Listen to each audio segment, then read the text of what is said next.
میرے بہت محترم ناظرین، کیا آپ جنت میں اپنا ٹھکانہ دیکھنا چاہتے ہیں؟ تو اس کا بہت آسان طریقہ ہے، بس یہ ہے کہ اس کو پابندی سے کرنا ہے۔ آئیے ایک حدیث کی روشنی میں دیکھتے ہیں کہ وہ کیا طریقہ ہے کہ جنت میں ایک انسان اپنا گھر دیکھ سکتا ہے۔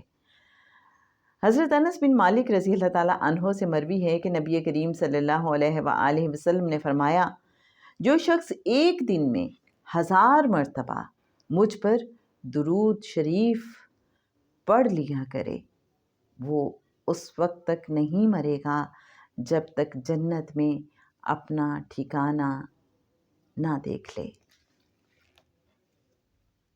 سبحان اللہ۔ اللہم صلی علی محمد النبی الامی وعلی آلہ وصحبہ وبارک وسلم۔